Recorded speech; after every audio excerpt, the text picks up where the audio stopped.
from what we understand, at least 2.5 million people in our country have a substance use disorder, an opioid use disorder. That's 2.35 million people.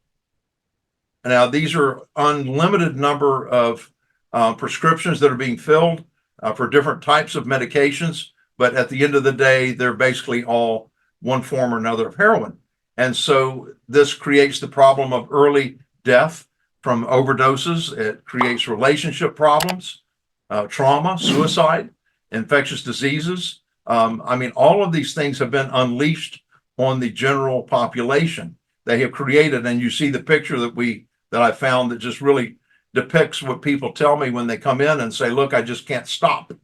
I can't get off of this drug. We're going to talk about why later on. These are some of the substances that people are using quite often. And, when we look at them, they're the different brand names and their generic names: oxycodone, hydrocodone, oxymorphone, morphine, methadone, hydromorphone, codeine, and buprenorphine. Each of these has a different position and a different role to fill in what we're talking about, but they are all drugs that are often abused, and these are some of the street names for some of those. Roxy, I hear that quite often from people that come in for help. Hydro, we hear that. You'll hear people talking about that. White stuff, we've heard that a bit. Jungle juice, people talk about that even when they're going to a clinic for methadone. Smack is an old term. But, these terms that you hear on the street all signify the use of these specific drugs that are all in the same category. So we're seeing, deaths had risen to a climax. The statistic that we have for 2024 is that they are beginning to come down some, but we still have a serious concern. We still need to be very much, interested and concerned in what's going on. We went from 220 people to 294 in 2023. It has gone down somewhat this year. So let's talk about how addiction works in general. What is it that creates addiction? How does addiction work? In your work and your practice, wherever you might be, whether it's a clinic or private practice, in your opinion, what would you say are some of the top contributing factors that create addiction in a person's life? If you put that in the chat box, what are some of the key factors that create addiction in people's lives that you see where you work, whatever it is you do in your program, in your practice?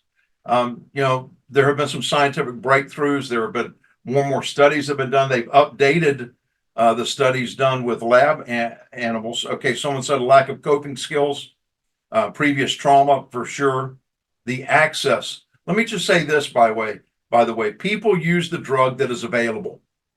They use the drug that is most available. And each generation, every 10 years or so, we've seen a change in drugs because they became available. Very true. A family history of drug abuse. We'll look at that later on as well.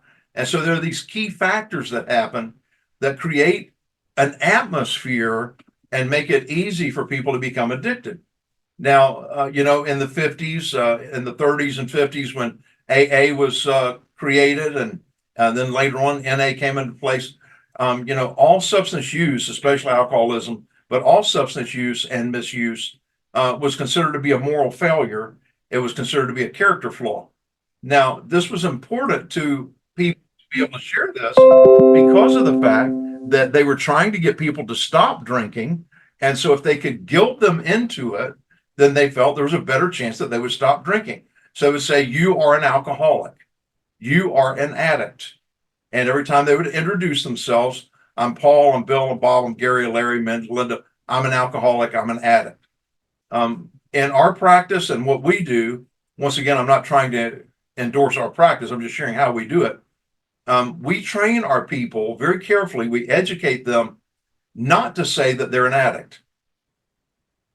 What our people do, and please see if you can capture this idea, because it can be changing, it can be life-changing for your people. The way our people introduce themselves in all of our programs is, hi, I'm Bill, Bob, Larry, Gary, Linda, Mindy, whoever it might be. I'm grateful in my recovery from blank. So if you want to put it in the chat box, how do you see between introducing yourself as a grateful person in recovery, or I'm grateful in my struggle from drugs, alcohol, what it might be? How do you see that different from introducing yourself as, hi, I'm so-and-so, I'm an alcoholic, I'm an addict? If you want to put that in the chat, we can talk about it. What we're trying to do today, we're trying to help people, especially family members and people who are not in recovery or who don't understand recovery. We're trying to help them understand that you could equate this to having diabetes or asthma or even hypertension. Now, you don't wake up one day and you say, I hope I'm going to get diabetes today. I hope when I go to the doctor, he's going to tell me I have diabetes. You don't wish for that. Well, I don't think anyone wakes up in the morning and says, I think I'd like to be a heroin addict today. Someone said the difference is strength-based language. Exactly. We're not playing to people's weakness and saying they're a victim. We're saying that they have a strength. It promotes person-first language. I love that. And it reduces stigma. Hi, I'm Paul. I have 50 years of recovery. I'm grateful in my recovery from drugs and alcohol. For me, it's 50 years. Of course, I was an addict when I was 5. No, just kidding. Yeah, it's positive and forward-focused expression. Hi, I'm Bill. I'm Bob. I'm Linda. I'm Mary. I'm Gary. I am grateful in my recovery or my struggle with drugs, alcohol, whatever it might be. Because shame can be part of the problem and not part of the recovery. I love that statement. I think I may put that in my next webinar. I may have to quote you there. So thank you so much for that. So when we look